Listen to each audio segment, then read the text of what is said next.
Hello everybody and welcome to Cinnamon English.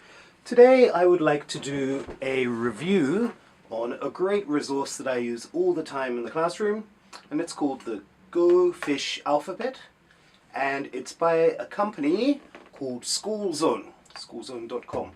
Now, I'm not affiliated with this company. I'd like to be if anyone from SchoolZone is watching, so if SchoolZone want to contact me, please do.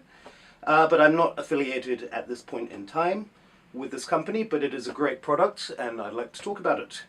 So this is a game that can be used in a lot of ways. It has picture cards with the alphabet, and it has uppercase and lowercase. So what have we got here? So here we go. So you have uppercase O and lowercase o. So there's a couple of things you can do with this.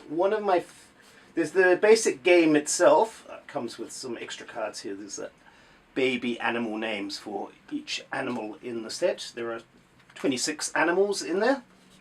The baby and the mother or father.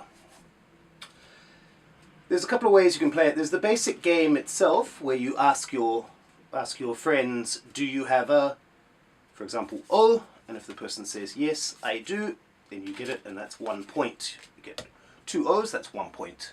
So you can play it like that. I use it a lot even just as for spelling practice.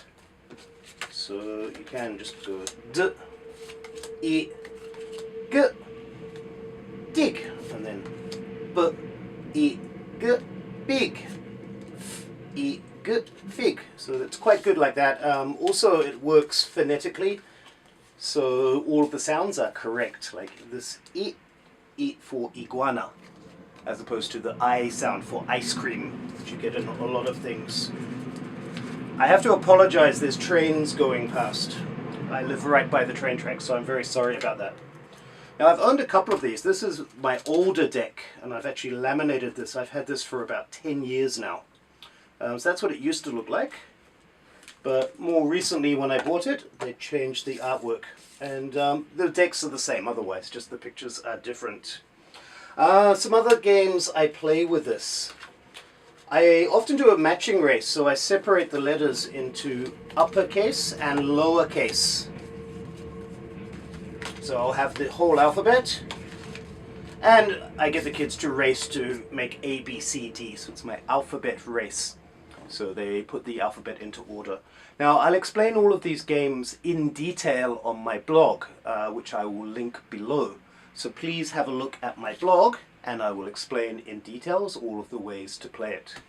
Another game you can play is matching. You can find some that match. So, you get the cards like this. You turn them over upside down. This, for example, and I usually do about 26 at a time.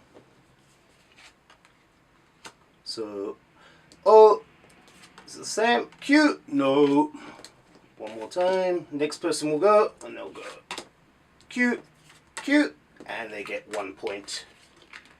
And I find that works best if you cut the deck in half and you do A to M and then N to Z. Because 52 cards is too many. 26 seems to work quite well. And that's about it. I think there'll be more details on my blog. I'm sure I've forgotten something. But that's it. It's the Go Fish Alphabet by SchoolZone, and I really recommend it. As you can see, I have more than one set myself. I use it really good from about ages 4 till about 6, until they've learned the alphabet. This is probably, I find it's the quickest way to teach children to learn the alphabet. Certainly for reading, not for writing, but for reading, I find this is the quickest way for them to learn the alphabet. So that's it, and yeah, if you like this video, please like and subscribe, and please have a look at my blog for more details about this game. Thank you, have a great day.